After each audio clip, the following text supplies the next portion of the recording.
In episode 3, we get a look into Theodore, and all we really knew about Theodore before this episode was she was a glove-wearing lesbian with an attitude who lived in Shirley's guest house. But when she was a kid living in Hill House on one of the first nights, something crawls into her bed, and she thinks it's Nell, but it's not. This mysterious being is holding her hand, and we don't know if this gave Theodore powers or not, but shortly thereafter, as her father is cleaning out some artifacts, he hands her a box and says this is trash, but when she feels it, she can tell that it's something valuable, and sure enough, it's an expensive bottle of wine. And shortly after that, as she's playing with Luke in one of the bedrooms, she touches a pillow, and somehow she knows that that is a sick bed. All the while, she's wondering how exactly she knows this stuff simply by touching it. And then there was also the time where Luke is playing in the kitchen next to a dumbwaiter, and when Mrs. Dudley walks in, she scolds Luke for this, saying it's dangerous. Now, Theodora sticks up for Luke, and Luke just thinks Mrs. Dudley is mean, but when Mrs. Dudley touches Theodora says she's not mean, she's just scared. And Mrs. Dudley is a little taken aback about this because it's true. Later that night, as Theodora goes into the kitchen to grab something to eat, she sees Luke playing next to the same dumbwaiter that Mrs. Dudley told him not to play with. But Luke is saying it's a perfect kid elevator, and he's begging Theodora to help him out because he can't press the button if he's inside of it. So Theodora reluctantly agrees, and even though she presses the button to go up, the dumbwaiter starts to go down. And it goes down into a basement that nobody knew existed. And while Luke is scared, and Theodora is also scared, trying to get the dumbwaiter back up as fast as possible, Luke starts scanning this basement with a flashlight, and then something comes at him. And this, of course, causes Luke to freak out, which alerts Olivia and Hugh Crane that there's a problem. Now, eventually, they're able to get Luke back up, but when they do, his shirt is torn up. And they're also not believing that he was down in a basement because none of the blueprints for the house indicate that there's even a basement there. Now, Theodora was pretty shaken about this as well because she put her brother in danger, and later on, she goes to apologize to him,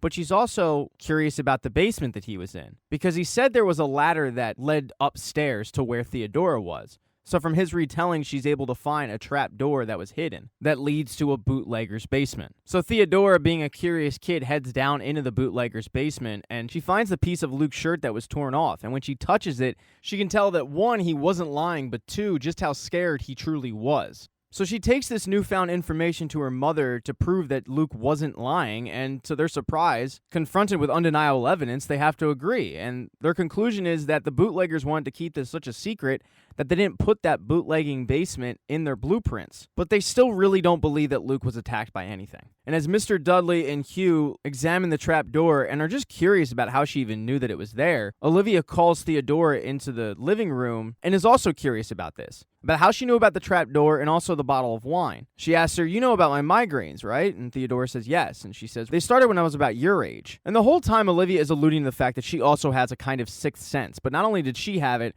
her mother had it as well. And she's always wondered if any of the kids have it. She's also wondering why Theodora wears sweaters all the time, even though it's the summer. And Theodora says it's because it's freezing in here. And that's a symptom that her mother had as well. So she gives Theodora a pair of gloves and said this should help with the cold and the other thing. So Theodora starts wearing gloves everywhere she goes, including the last night in the house. Hugh wrangles up her, Nell, and Luke and tells Theodora to take her brother and sister to the car, lock the door, and don't unlock it until he comes back. But when he touches her, she's able to see exactly what happened, and she loses it. So we fast forward to adulthood. And when Stephen wrote the book on Hill House, he offered to give 8% of the royalties to each of the Crane kids. Shirley says, no, none of us will take it. It's blood money, but Theodora did take it. And she takes it with plans on getting her PhD in psychology. But before she leaves with the check, she says, you got some things wrong in that book. First of all, it was me that found the bootlegging seller, not Luke. And also, that last night that we were in the house, you wrote a lot of stuff, and it's amazing that you remember this because you were asleep for 99% of it. So even though she takes the money, she also seems to have a little ill will towards Stephen.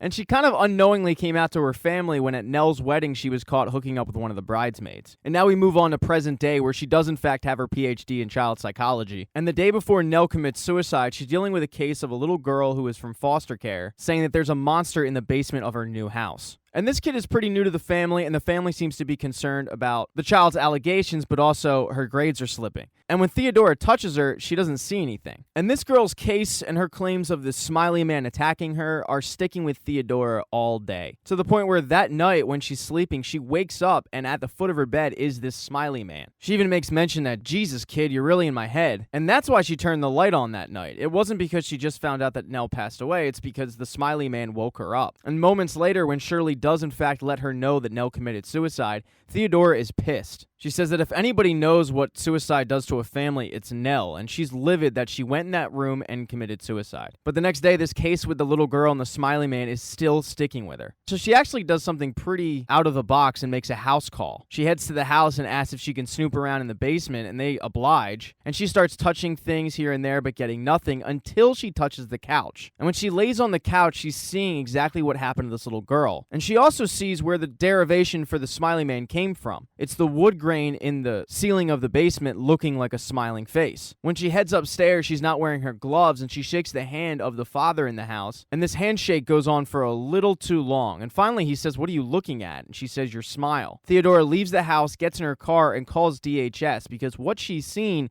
is that little girl has been sexually molested by that foster parent. And when he's confronted about it, he folds like a cheap suit. Now, if that wasn't traumatic enough, that night she decides to go and visit Nell in the morgue and touch her to see what happened. And when she does, she loses it and starts crying. And she decides to cope with this by drinking and calling up a girl that she had a one-night stand with for a booty call. So as she's outside of Shirley's house drinking and waiting for this booty call to arrive, Shirley's husband walks outside to see what's going on. But Theodore's not really answering questions and just tells him that Shirley found your checkbook, the one with the account in your name. And he says, shit, well, please don't, you're not going to tell her, are you? And Theodore says, no, I'm not, because it's going to be as bad for me as it would be for you. So you better think of a mistress or an excuse or something, because she's going to come asking about it. She can't find out the truth. But that conversation ends because at this point, the one-night stand has arrived.